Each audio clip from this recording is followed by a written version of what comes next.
Hello, good morning. This is P. Welcome to Project 5P. And I wanted to talk today about long-term food storage and the health benefits, consequences of your food choices for long-term food storage. And I'm doing this because I just watched a video.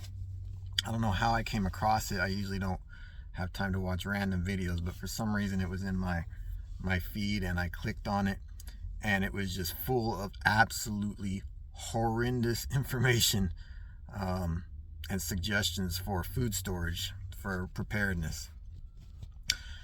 In particular, the main point that I want to address is this individual's suggestion and advocating for storing spam in particular, and more specifically choosing that over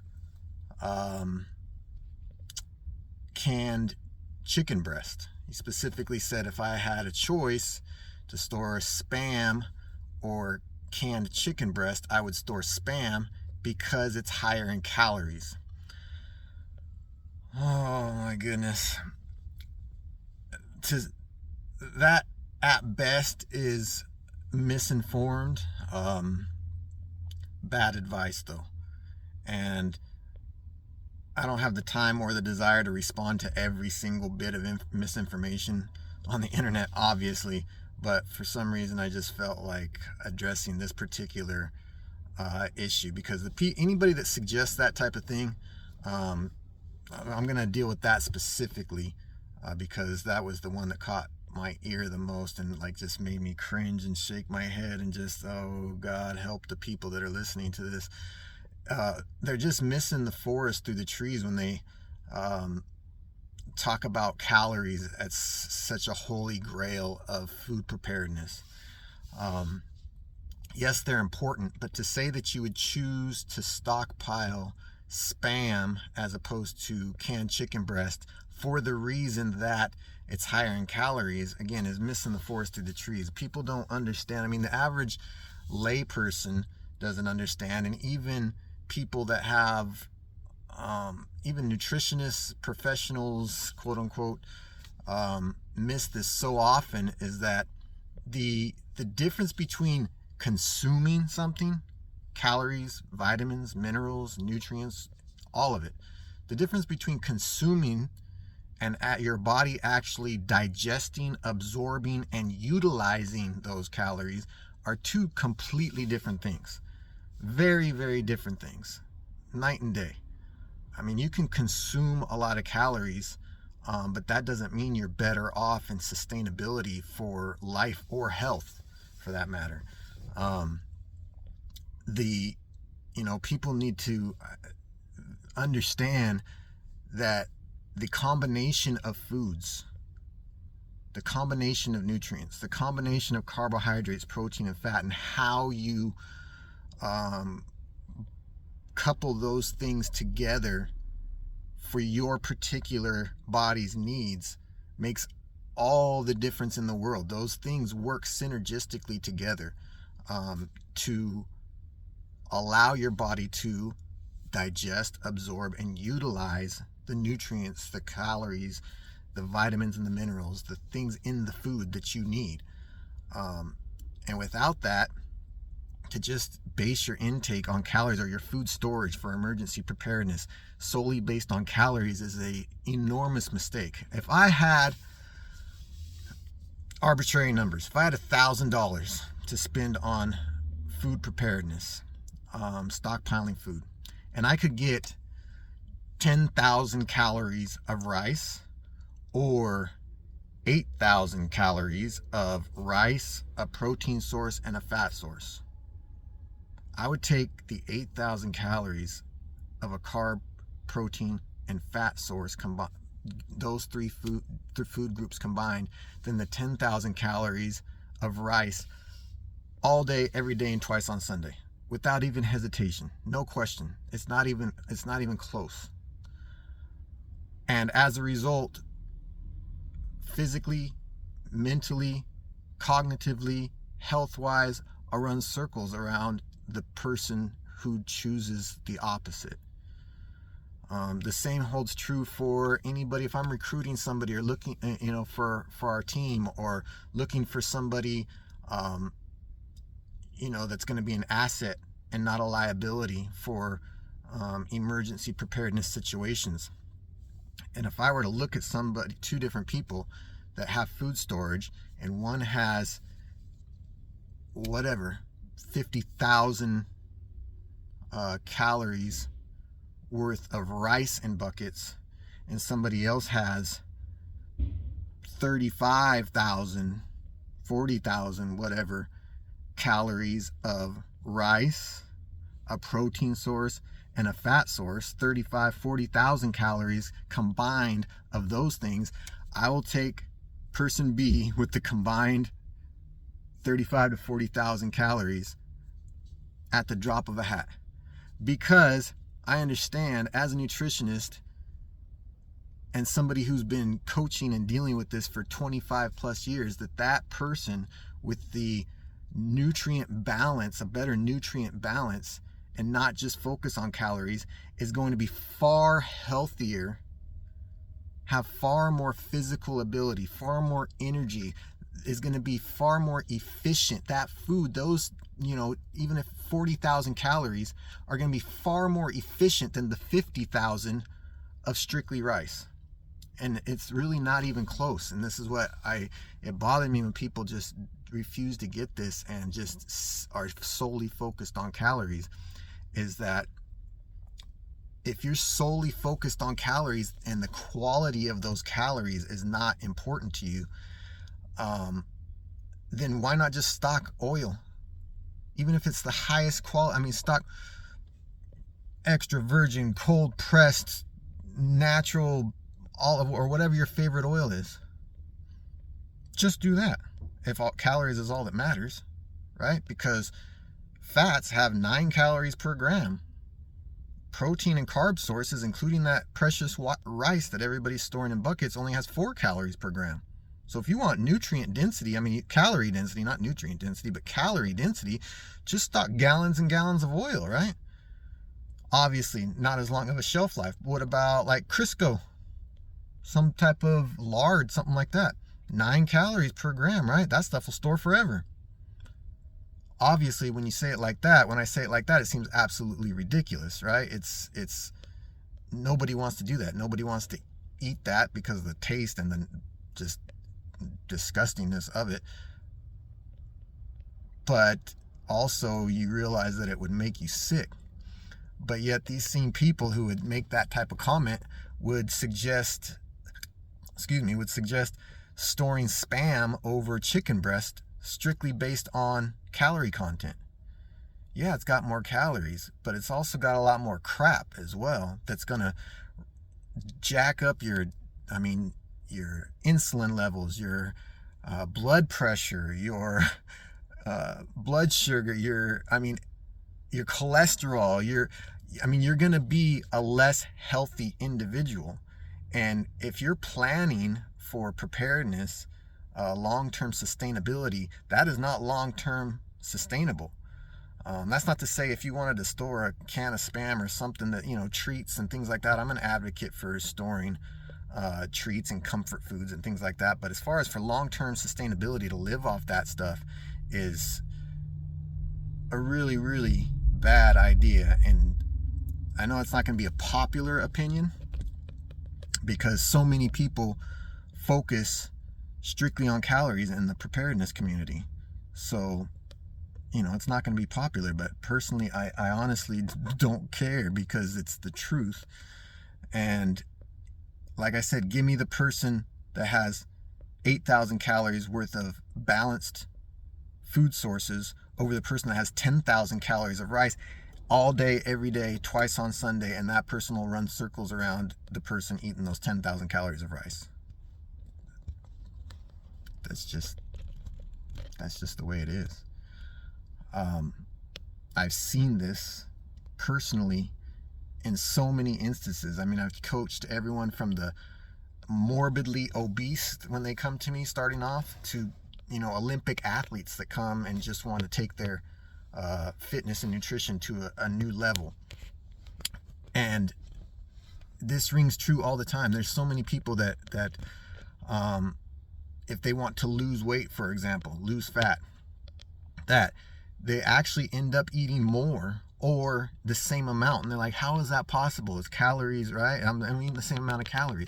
It's very different depending on what those calories consist of, how you couple and group foods together, in what quantities, at what times, that affect the hormone levels in your body, and how your body digests, absorbs, processes, and utilizes those calories. It's very, very different than just consuming a number. If you're aiming for a number of calories, same thing with people that want to gain weight. Sometimes they think they need to be eating more. It's like, well, it's not necessarily the quantity that you eat. You can eat less and have it be more efficient. There's a difference between effectiveness and efficiency. Will 10,000 calories be effective in keeping you, quote unquote, alive for a certain amount of time? Sure. Is it the most efficient way? No.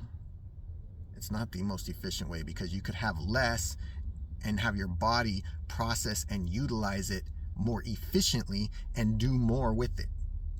Your body can operate at a higher level even with less at times, if you're doing it correctly. The other point I wanted to bring up, and again, this isn't a video response per se. I'm not going to label it as such. And I'm not trying to bash this individual. I don't think he was purposely out to mislead anybody or to hurt anybody or to, give bad or unhealthy advice on purpose, like purposely trying to hurt anybody. But nevertheless, the outcome's the same. It's hurtful information, and anybody that listens to it would be was going to suffer as a result. But one of the things I wanted to bring up is that this individual in this video was pretty seriously overweight and apparently unhealthy. And that's not to bash the guy or to say anything bad about him personally, but those are the facts. And when you're listening to information, whether it's on preparedness, whether it's nutrition, whether it's fitness, whether it's finances, whether it's parenting, whether it's marriage, whether it's whatever the case, you have to consider the source, right? Are you going to take financial advice from somebody that's completely broke? Are you going to take nutrition advice from somebody that's obese and visibly unhealthy? So number one, consider the source. That's just common sense. I'll kind of leave it at that. Number two is you got to realize that now this particular person, I don't know if he's monetizing his information in any way. So this isn't necessarily directed at him. He did have a lot of followers though, so I'm sure he's making money of some sort from his videos. I've never seen him before. Like I said, this was a random video, but just generally speaking, the diet and fitness industry is multi-billion-dollar industry, and there are many, I would even go as far as to say the majority or even the vast majority of information out there is from profiteering. Okay, one of the lessons you learn, I've been in entrepreneurship for a long time, various businesses, and always have had that mindset. One of the things that you learn when starting a business or expanding your business is that you want to solve people's problems, right? You solve a problem with a product or a service, and that will gain you customers. Well, let's just say, hypothetically, that there were some unsavory people in this world. If you're going to want to profit off of people and make money, what is a big or the biggest problem you could solve or claim to solve? The number one, if it's not the number one anymore, it's definitely up there. Leading cause of sickness and preventable death in the United States is obesity-related illnesses. Obesity-related illnesses. So, hypothetically, wink, wink, if there were people out there who wanted to just make money off of solving a problem, what category, what could they address? What industry could they get into? Could they talk about? Could they make promises of, just do these 3 simple things, or just do this and all your problems will go away. You'll lose 10 pounds in 2 days, and you will X, Y, and Z, and just drop this pill or take this or do that or this supplement or that. You think there's money in that? So consider the source. Number 2, consider the fact that fitness and nutrition is a multi-billion-dollar industry. Type in diet into your favorite search engine and see how many millions, literally millions of results come up. It's everywhere. So how do you decide? It can't all be right? And everybody these days is an expert. Everybody these days is an expert because they read something online and they'll just, parrot the same information. Or, hey, this worked for me. I'm down 10 pounds in the first 3 days. Okay, come talk to me in a month and let's see where you're at, right? Long-term sustainability. Can you survive off a can of Spam? Sure. Will you survive as long and have as good of a quality of life if you do what this person suggested and stock Spam over canned chicken breast? No, absolutely not. And please understand that, hear that, take it to heart. Please don't do that. You will pay the price in so many other health factors that, why plan that way, right? Why plan that way? You're not going to plan to, who cares? Do you really want to, in an emergency situation, be dealing with health problems, with high blood pressure, with cognitive function, or lack thereof, sickness, disease, lower immune response, hypertension, high cholesterol, all these health ramifications that come from putting crap in your body? Do you want to be dealing with that on top of society collapsing around you, or your job, not having a job, or whatever your emergency situation is that you're preparing for? Do you want to deal with health ramifications on top of that? Because depending on what you're preparing for and depending on the state of society, you're not going to be able to just hop on over to your doctor. That might not be possible for something like that. We saw this during COVID. How many doctors and hospitals were rejecting seeing people because it was just, everything was, it's COVID or nothing, and you get pushed to the back of the line. What about financially speaking? Do you want to have to depend on blood pressure medications, cholesterol medications, all these different medications on top of the catastrophe that you're already facing in society or in your personal life, or you want to depend on that stuff? And financially, will you even be able to access those medications? You should be aiming constantly for optimal health, and not now, the way you eat and the way you prepare your body and the way you train and the way you take care of your body now, and the way you're planning to do so in your preparedness. Please don't underestimate that. Please don't just stock, I need just calories. I got 75 buckets of rice per person in my family, and that's it. That's excellent. That's much further than most people are. But if you're at that point, please start diversifying, and diversify with healthy options, not just the cheapest option for the highest amount of calories, because that will backfire.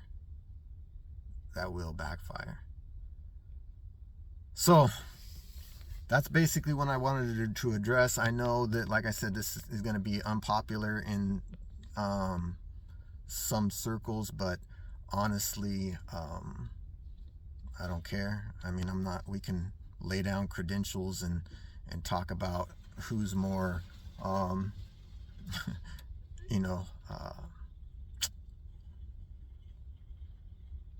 able to address these types of situations. Like I said, I'm not calling this guy out. I'm not putting him on blast personally. I'm not trying to insult him. This isn't about him, but the information. And seeing how many people watched that video, it's kind of scary, because I'm just hoping people do not take that information, because it would be a big mistake. And so yeah, don't do that. Pick quality food sources. Again, even if you get less of it, right, within reason. I mean, you don't have to go, if you had a choice between canned chicken breast or canned chicken breast with dark meat, or canned chicken breast, organic canned chicken breast versus canned chicken breast and thighs that's lesser quality. I mean, that doesn't mean you have to get the top of the line. You have to get the organic, even though it's double the price and you're not going to get as much. That's not what I'm saying. But make wise choices and don't strictly focus on the calories, because if that's the case, you can get some very high calorie dense foods, very high fat foods, very high sugar food. I mean, stock up on a case of candy bars, the cheap candy bars, if that's the case. Obviously, you wouldn't do that. You wouldn't live off that. And you wouldn't have a good quality of life if you planned your future and your preparedness on sustaining yourself with those types of foods, right? So make good choices. If you have any questions, you can email me. I have coaching programs available, get you in the best shape of your life, and prepare to live in a state of optimal health, even in emergency situations, right? All right, look forward to hearing from you. If you have any comments, I'm sure there will be disagreements in the comments down below, but again, I don't engage in a lot of back and forth, and I usually don't even respond to videos on the internet or do anything like that, because there's too much. It would be impossible to respond to every single bit of misinformation out there. And frankly, I'm not the type of person that tries to convince anyone of anything. I know what I know, and it's been 25 years of training and thousands and thousands of clients over the years in every possible scenario, every possible background, from the highest of levels of elite athletes to your next door neighbor who is so overweight that he can't get out of bed. So I'm telling you this, I have nothing to sell you right now. I mean, I have coaching programs, but I'm not telling you this for any other reason than I want to see you healthy and you successful, and I don't want to see you in a situation, in an emergency situation, where you're regretting having spent thousands on preparedness items that are just making you sick. All right, aim for overall health, optimal health. Get after it.